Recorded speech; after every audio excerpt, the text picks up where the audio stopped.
안녕하십니까. 여수 MBC 뉴스투데이입니다. 대통령 선거 때마다 많은 공약이 쏟아지지만 공약 이행은 미흡한 게 현실입니다. 탄핵 이후 조기 대선으로 정치권의 호남 민심 잡기가 치열한 가운데 핵심 공약 제안의 필요성이 강조되고 있습니다. 보도에 박민주 기자입니다.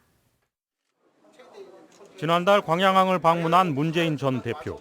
광양항을 남해안의 허브 항만으로 발전시키겠다고 말했지만 부산항과 동반 성장이 쉽지 않은 게 현실입니다. 전남 동부권을 찾은 대선 주자들은 저마다 엑스포장 활성화와 SOC 구축 등 다양한 생각을 내놓고 있습니다. 대선 주자들이 이런 약속을 최종 공약에 얼마나 반영할지는 아직 변수가 많습니다. 전남 동부 자치단체는 익산 여수 고속철도와 마그네슘 부품 산업 육성, 광양항 3-3단계 부두 개발 등 15개 공약을 제안했습니다. 전남 동부권 대선 공약 사업 규모만 보면 10조 원이 넘습니다. 전남도와 같이 대선 공약 사업을 확정을 지었습니다. 그 외에도 저희들이 각 정당별로 주요 유력 대선 후보들한테도 저희 여수와 관련된 현안 대선 공약을 보내서 주요 공약 외에도 시군의 별도 사업이 대선 후보 측에 전달되면서 공약의 실행 가능성이 현안이 되고 있습니다. 전남 동부권 광역 핵심 공약에 집중해 실제적인 투자로 이어질 수 있는 선택과 집중이 필요하다는 겁니다. 백화점식으로 많은 것들을 얘기하게 되면 결국은 핵심이 빠지게 되고 전남이 4차 산업의 거점으로 가기 위해서 지금 필요한 것이 무엇인가? 역대 대통령의 대선 공약 이행은 정부의 주력 사업과 지역적 안배에 따라 크게 달라졌습니다. 이제는 지역에 보다 큰 그림을 그릴 수 있는 핵심 공약에 힘을 집중해야 할 시점입니다. MBC 뉴스 박민주입니다. 본격적인 대선 전국이 시작된 가운데 전라남도가 각 정당과 대선 후보에게 건의할 60개의 공약을 확정 발표했습니다. 우선 20개 핵심 공약에는 순천 해룡산단을 중심으로 한 초경량 마그네슘 부품 소재 클러스터 조성, UN 조달 물류기지의 광양항 유치, 여수 경도 해양관광 중심지대 도성, 익산 여수 간 고속철도 건설 등이 포함됐습니다. 또 32개 정책 과제에는 에너지 융합 스마트시티 조성과 광양항 목포 신항 집중 육성 등이, 8개 광주 전남 상생 공약에는 광주 순천 간 전철화 사업과 전라도 천년 상징 공간 조성 등이 선정됐습니다. 전라남도는 이 같은 공약 과제를 각 정당과 대선 주자들에게 전달할 예정입니다. 조기 대선이 가시화되면서 지역자치단체들도 철저한 준비에 들어갔습니다. 지역시군은 대통령 탄핵 선고로 조기 대선이 5월 9일로 유력해짐에 따라 대통령 선거를 차질 없이 준비하고 공직기장 확립과 공직자의 정치적 중립을 지켜 시정에 나설 것을 다짐했습니다. 또한 4, 5월에 예정돼 있는 지역축제가 선거법에 저촉될 우려가 커졌다며 법적 근거에 따라 진행하는 행사 외에 축제를 취소하거나 대선 이후로 축제를 연기하는 방안을 검토하고 있습니다. 지자체마다 지역 경제 활성화를 위해 관광객 유치에 사활을 걸고 있습니다. 이런 가운데 고흥군도 관내 관광 자원을 활용한 구체적인 발전 방안을 제시했는데 앞으로 해결해야 할 과제도 적지 않습니다. 김종수 기자입니다. 고흥 관광의 미래를 제시하는 비전 선포식. 2천만 관광객 유치를 위한 고흥군의 정책을 공유하는 자리입니다. 신성장 동력으로 관광 산업을 집중 육성하겠다는 고흥군의 계획에 참석자들의 기대감도 높습니다. 실제로 매년 고흥군을 방문하는 관광객은 꾸준히 늘고 있습니다. 이를 위해 숙박시설 유치 등 체류형 관광을 유도하기 위한 다양한 사업이 추진되고 있습니다. 관광산업 육성의 걸림돌을 하나둘 걷어내는 일종의 대안인 셈입니다. 접근성이 아주 좋아집니다. 5,800억을 들여서 MOU가 이렇게 체결이 됐습니다. 이럴 때는 체류형 관광이 가능하기 때문에. 하지만 현재 고흥이 추진하고 있는 관광 정책에 대한 우려도 적지 않습니다. 환경 훼손을 최소화하는 기반시설 건립은 물론 내년에 마무리될 박군수의 임기와 맞물려 정책의 지속성을 요구하는 목소리도 높습니다. 환경 훼손 문제 이 부분에 대해서는 고민과 연구와 이런 부분들이 필요하다는 생각이 들고요. 큰 사업을 지금 해가지고 이 사업이 지속적으로 가능한가에 대해서 상당히 염려스럽다는. 또 인구 감소와 경기 침체를 극복하기 위해 관광산업 못지않게 산적한 현안 해결에 집중해야 할 시기란 의견도 제기됐습니다. 2천만 관광객 유치란 공군의 야심찬 포부만큼 지역민이 수긍할 수 있는 효율적 정책 추진이 향후 공군의 관광 정책을 풀어갈 중요한 실마리가 될 전망입니다. MBC 뉴스 김종수입니다. 한국의 유명 감독들이 잇따라 광양을 방문합니다. 광양시에 따르면 오는 18일부터 19일까지 1박 2일 일정으로 별들의 고향을 연출한 이장호 감독과 은밀하게 위대하게의 장철수 감독, 당신 거기 있어줄래요의 홍지영 감독 등 30여 명의 영화 관계자들이 다안면 매화마을을 찾습니다. 이들 영화 감독은 이어 LF스퀘어 내 CGV 영화관과 백운산 자연휴양림, 옥룡사 동백나무 숲 등을 찾아 영상 콘텐츠를 관광자원화해 지역 영화 산업을 육성하는 방안을 지역민들과 함께 모색하게 됩니다. 딸의 친구를 성폭행한 남성에게 법원이 중형을 선고했습니다. 광주지법 순천지원 제1형사부는 지난해 자신의 집에 놀러온 지적장애 3급인 딸의 친구를 성폭행한 혐의로 재판에 넘겨진 50살 김모 씨에게 징역 6년을 선고하고 120시간의 성폭력 치료 프로그램 이수 등을 명령했습니다.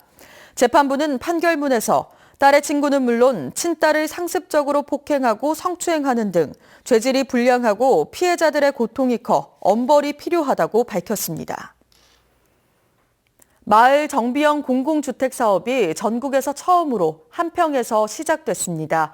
공공임대주택 단지를 지으면서 주변 지역 기반시설과 공공시설도 함께 만드는 사업입니다. 김양훈 기자가 취재했습니다. 한평군 대동면 98만 제곱미터 부지에 공공주택 단지가 들어섭니다. 국민임대주택과 영구임대주택 등 150가구에 달합니다.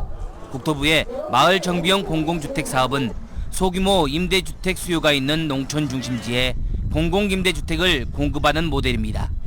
영암과 충북, 괴산 등 전국 33개 지역이 사업지로 선정됐는데 한평에서 처음으로 공사가 착공했습니다. 이곳 한평을 시작으로 전국적으로 4곳 480호를 금년중에 착공할 예정으로 있고요. 앞으로도 매년 2,000호씩 신규 물량을 착공할 예정으로 있습니다. 마을 정비형 공공주택 사업은 임대주택 공급은 물론 주변 지역 기반시설과 공공시설을 함께 만드는 사업입니다. 한평 임대주택 반경 0.6km 인근 지역에 마을 개발 계획이 수립됐습니다. 국비 15억 원을 지원받아 마을을 가로지르는 대동로를 따라 보행로를 확장하고 생활문화센터도 조성합니다. 행복마을권 아파트가 들어서면 우리 마을이 발전되고 우리 마을 주변이 더 좋을 것 같습니다. 한평 공공주택단지 건설 공사는 오는 2018년 10월 완공될 예정입니다. MBC 뉴스 김양훈입니다. 순천만 정원 내 호수의 수질 관리 대책이 마련됐습니다. 순천시는 이달 안에 호수 정원과 콘크리트 박스로 연결된 동천 오산동 하천보에 수문을 설치해 해당 지역의 수위가 낮아지더라도 호수공원의 수위를 조절할 수 있도록 했습니다. 또 풍덕동 하천보와 연결수로도 넓게 정비해 물 공급을 원활하게 하고 가뭄때도 이사천의 물을 호수정원으로 끌어올 수 있도록 하기 위해 500mm의 주철관으로 연결하기로 했습니다. 순천만 정원 내 호수정원은 여름철 녹조 현상이 나타나고 한때 큰빛 이끼벌레까지 발견돼 수질 정화 대책의 필요성이 제기돼 왔습니다. 광주 전남 상생발전기조가 광주 군공항이라는 암초를 만났습니다. 광주시는 일방적으로 군공항 이전 사업에 속도를 내고 있는데요. 전라남도는 무반응, 무대응, 무대책입니다. 양현승 기자입니다. 광주 군공항 이전과 관련해 광주시가 이전에 적정한 지역에 대한 용역 조사에 나선 건 지난해 11월. 전남 전체 지역을 놓고 군공항 입지 조건 등을 따지고 있습니다. 올 초 군공항 이전 전담 부서까지 꾸리고 지난 3일에는 용역 1차 회의까지 열 정도로 속도가 빠릅니다. 그 지역에 편입된 그 지역이나 주민들이 있을 거 아닙니까? 이분들에서 이주 단지를 이제 우리가 조성을 해줘가지고 거기다가 그 주민들의 필요한 각종 뭐 복지시설이라든가. 광주시는 전남과의 협의 없이 용역 조사에 나섰고 4,500억대 지역개발 사업을 비롯한 장밋빛 전망을 홍보하고 있습니다. 전남의 의사와 무관하게 오는 5월 전남 전 시군에서 주민 설명회를 열 계획도 미리 세웠습니다. 광주시는 일방적이고 전남은 무대응입니다. 이낙연 지사가 만들겠다고 했던 군사시설 이전 대응 전담기구는 반년이 다 되도록 구성되지 않았습니다. 광주시는 후보지를 간추리고 있는데 전라남도는 성급하게 움직일 수 없다는 입장만 반복하고 있습니다. 광주 전남의 상생 발전을 염려하여 아무런 대응을 하지 않겠다라는 건 도민을 보호할 권리와 의무를 포기한 것이라 생각합니다. 무한공항 활성화를 하자면서도 꿈쩍도 하지 않는 광주공항 국내선. 광주 전남이 서로 양보하지 않았던 호남권 자볼드 국립한국문학관 유치전. 현실은 경쟁관계인데 상생관계가 강요되면서 전라남도가 자존심을 포기했다는 지적까지 나오고 있습니다. MBC 뉴스 양혜승입니다. 순천시가 저소득층 자녀 800명에게 교복 구입비를 지원합니다. 순천시는 동복의 경우 이달까지 신청을 받아 다음 달에, 하복은 오는 6월에 신청을 받아 7월에 각각 20만 원과 10만 원까지 지원하기로 했습니다. 지원 대상은 지역에 거주하는 기초생활수급자와 차상위 계층 자녀 가운데 중고등학교 신입생이며 교복을 구입한 뒤 영수증을 제출하면 해당 액수를 지급받게 됩니다.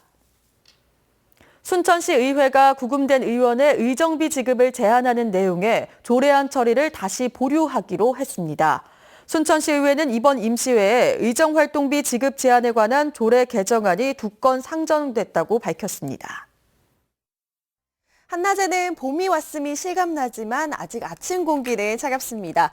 이 시각 현재 전북 장수가 영하 6.3도, 영주가 영하 5.4도를 보이는 등 내륙 많은 지역이 영하권까지 떨어져 있는데요. 낮 동안에는 대부분 10도 이상 기온이 크게 오르겠습니다.